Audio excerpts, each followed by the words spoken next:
3000 ரூபாய் கொடுத்ததை பத்தி அமைச்சர் துரைமுருகன் ஒரு நிகழ்ச்சியில பேசுறப்ப 3000 ரூபாய் கொடுத்திருக்கோம், ஓட்டு போடுறது நீங்க தான் பாத்துக்கணும் அப்படின்னு ஒரு வார்த்தை வந்து. அதாவது அப்பனா ஓட்டுக்கு தான் நீங்க 3000 ரூபாய் கொடுக்குறீங்கன்றது உறுதி செஞ்சிருக்கீங்க ஒன்று.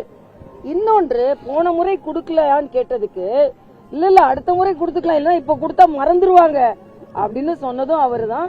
அது மட்டும் இல்ல, நான் காலையிலிருந்து நிகழ்வுகளை பார்த்து கொண்டிருக்கிறேன்.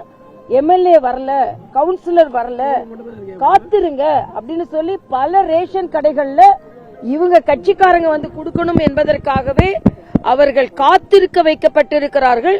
சில இடங்கள்ல அதனால்தான் நான் முதல்ல சொன்னேன், 3000 அவங்களை நிக்க வச்சு கொடுக்காம டிபிடி என்ற டைரக்ட் பெனிஃபிட் டிரான்ஸ்பர் அந்த சிஸ்டம் புதுச்சேரியில் நாங்களும் கொடுத்தோம்.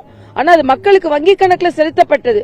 வங்கி கணக்குல செலுத்தப்பட்டதுன்னா இவங்க கையில இருந்து கொடுக்கறோம், ஓட்டு வாங்க முடியாது இல்லையா?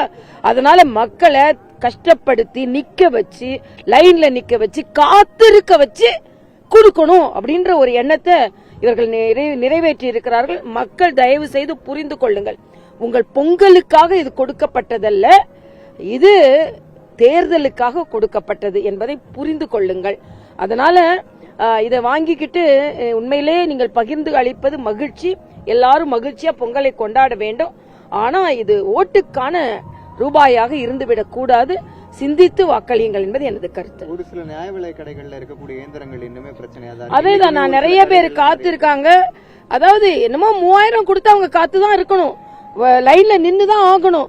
அது மட்டும் இல்ல, எல்லா இடங்களையும் கவுன்சிலர் வரட்டும், எம்பி வரட்டும், எம்எல்ஏ வரட்டும் அப்படின்னு சொல்லி அவங்க கட்சிக்காரங்களை வர வச்சு இதை கொடுத்திருக்காங்க. இது அரசாங்கத்தோட பணம், இப்படி கொடுத்தது அதுவும் கண்டனத்திற்குரியது. அதனால எல்லாத்துலயுமே இவங்க அரசியல் செய்து கொண்டிருக்கிறார்கள். மக்களுக்கு உண்மையான எந்த திட்டமும் இல்ல, அதை கொடுத்தா எனக்கு ஓட்டு கிடைக்குமா அப்படின்ற நிலையில தான் அரசாங்கம் நடந்து கொண்டிருக்கிறது என்பது எனது கருத்து. ஜனநாயகன் நான் ட்வீட் போட்டிருந்தேன். உலகிலேயே பெரிய ஜனநாயகனாக இன்று கொண்டாடப்படுவது மரியாதைக்குரிய பாரத பிரதமர். ஜனநாயகத்தை தாண்டி அவர் எதையுமே செய்தது கிடையாது. 1975 அவசர நிலை பிரகடனத்தை கொண்டு வந்து கருத்து சுதந்திரத்தை நெறித்தவர்கள் இன்னைக்கு கருத்து சுதந்திரத்தை பத்தி பேசுறாங்க. அதுவும் காங்கிரஸ்காரங்க சொல்றாங்க கலையையும் அரசியலையும் ஒண்ணு செய்யக்கூடாதான். பல திரைப்படங்கள் தடை செய்யப்பட்டது காங்கிரஸ் ஆட்சி காலத்துல.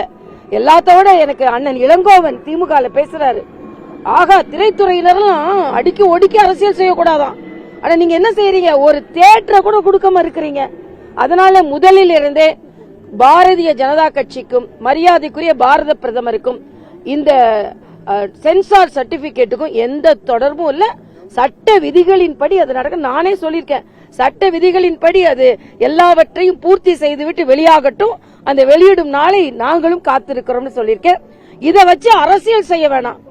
அதாவது விஜய் அரசியல் செய்தா பரவாயில்ல, விஜயோட படத்தை வச்சு அரசியல் செய்ய ஆரம்பிச்சிருக்காங்க காங்கிரசும் திமுகவும். யாரு அவரை எதிர்த்து கொண்டிருந்தார்களோ இப்ப பொங்கி பொங்கி பொங்கி அவருக்கு அப்படியே ஒரு ஆதரவு வருகிறது. இதை விஜய் கண்டு ஏமாற வேண்டாம் என்பது எனது கருத்து.